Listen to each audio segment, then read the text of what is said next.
The moment you start loving yourself is the same moment when you start living.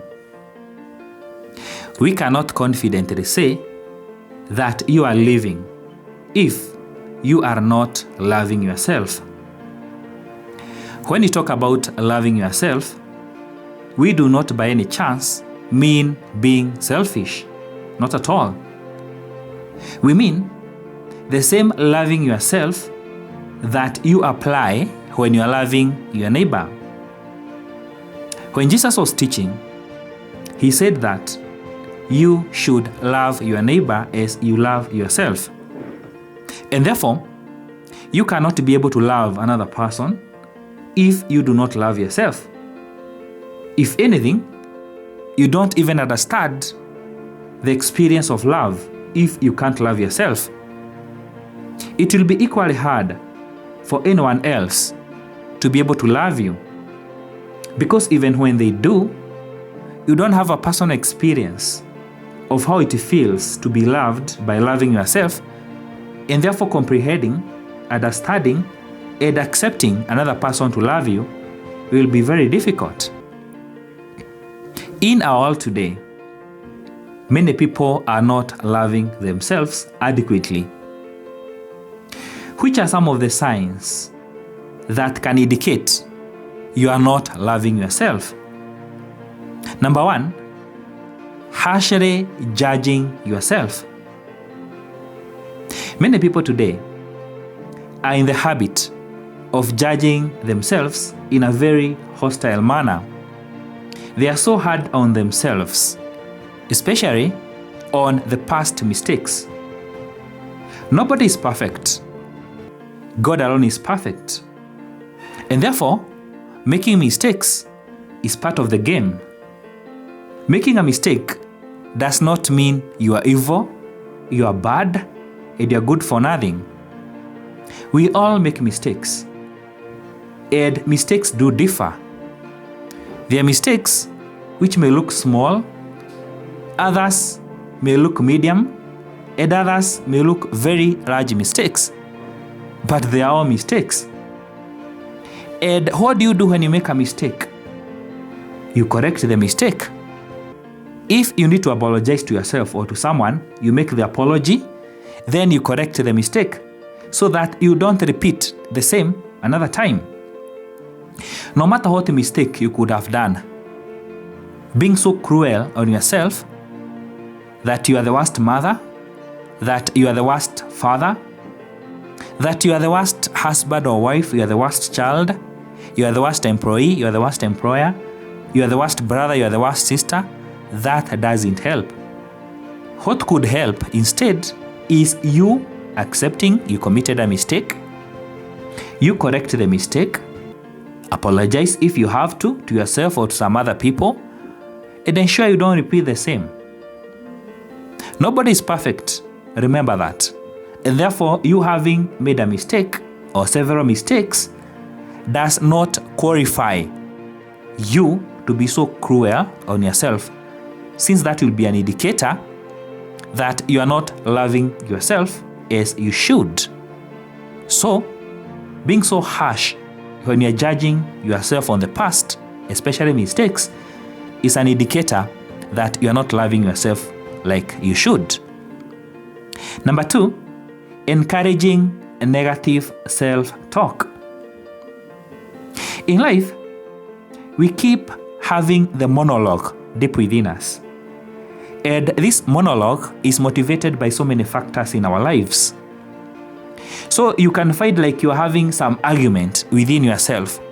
Of course, this is in form of your thoughts, feelings, under the umbrella of your emotions, and even some people can verbalize. You can say they are talking to themselves. They are having the monologue deep within them. And now when this monologue is very negative, all is negative, all is destructive, it is an indicator that you are not loving yourself.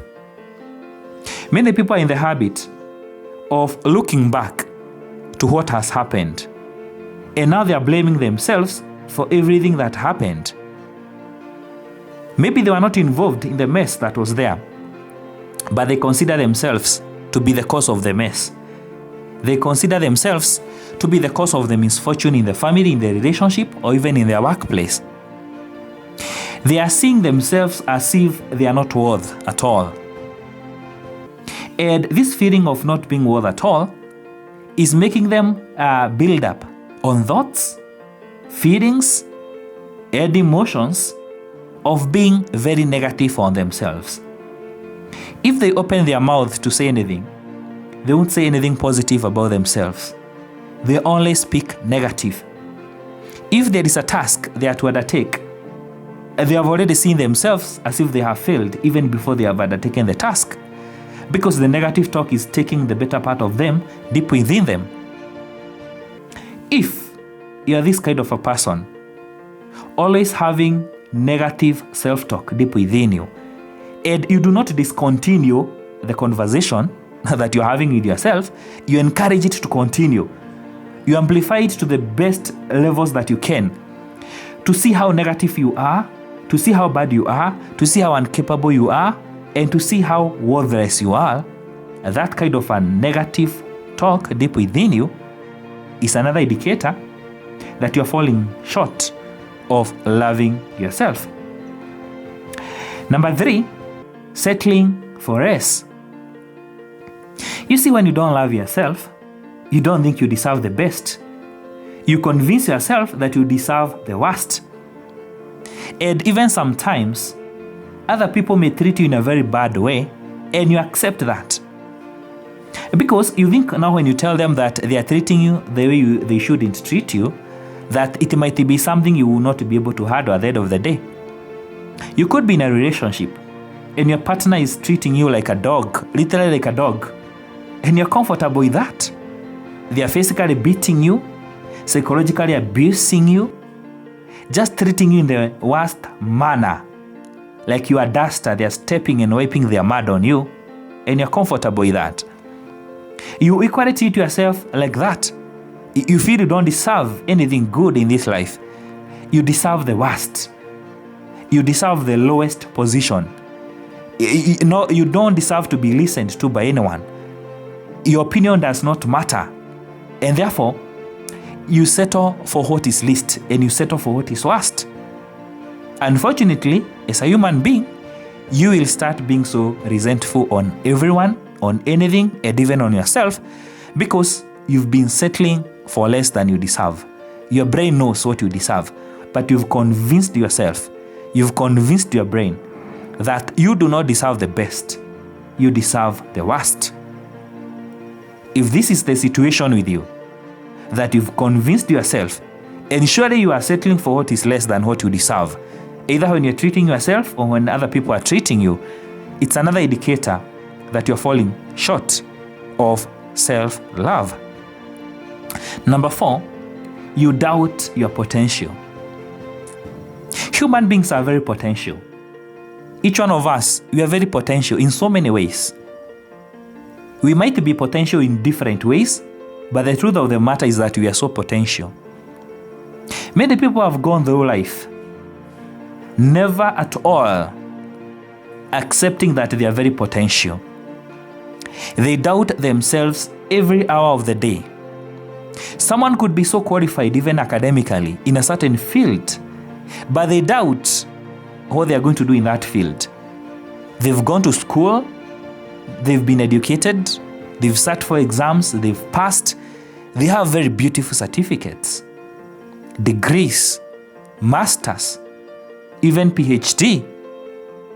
But to them, the PhD they have is what many people joke and say, it is poor, helpless, and desperate. That's what they become, because they're doubting their potential so much. You are a mother, you are so capable, but you doubt your potential as a mother. You are a father, you are so capable, but you doubt your potential as a father. You're in a certain career, in a certain business, but you doubt the potential that you have. Worst of all, you could be having the best ideas in your head. They could be business idea, psychological ideas, whatever ideas you could be having in your head. But they'll never come to be realized because you doubt if you're capable of making those ideas in your head, those dreams in you, those ambitions, aspirations a reality. You've heard many people say that if you go to the graveyard, they are so rich with books which were never written, dreams which were never realized, ambitions which were never pursued, aspirations which were never given a chance of coming to life. Why? Because the owners of this potential doubted themselves. Many people are in the habit of doubting themselves. And this is how many people will remain desperate, very poor, and not poor in terms of money, but poor in terms of what they have been able to achieve in life. And they live through this life and get out of this world having deprived the coming generations the potential that they are having in them, and they will be buried with those potential. How unfortunate. I wish none of us will be buried with potential in them that was never given to this world. So if you are doubting yourself every now and then, every hour of the day you are doubting yourself, you need to realize that you are falling short of loving yourself. Number 5, not taking care of yourself physically and psychologically. If you see a person is not even taking care of their hygiene, what they are eating, what they are drinking, they are there taking alcohol all the time, smoking all the time so that they can fit in a certain social class, eating very unhealthy. Remember, what you consume is what will consume you. If psychologically you allow every rubbish to be thrown to you and you take it in, you don't safeguard yourself psychologically at all. You get to be so abused, misused, and used physically and psychologically by other people. And then you're falling short of loving yourself. If you look back in your life, just for the past 1 year, in a scale of 1 to 10, how much can you say you're physically taking care of yourself? And how much can you say you've psychologically taken care of yourself? If you neglect taking care of yourself physically and taking care of yourself psychologically, it's a clear indicator that you are falling far short of loving yourself. These 5 points above, if 3 are combined and you see them evident in your life, that's a red flag that you're not loving yourself at all. Other people will treat you the way you accept them to treat you. And the way you treat yourself is a clear signal of how we should treat you. If you treat yourself with self-love, people are going to love you. If you treat yourself with respect, that's what other people are going to serve you with. But if you do the opposite, if you hate yourself, a lot of hate will be thrown to you. If you disrespect yourself, disrespect is what you are going to get from the world. And therefore, it is up to you. It is up to me. It is up to the other person to put yourself on a scale, to put yourself on a gauge, to really assess how much are you loving yourself. If you're falling short of self-love, this is the moment you rethink and see what you can do. Remember, the moment you start loving yourself is the exact moment you will start living. You're not living if you're not loving yourself. Thank you.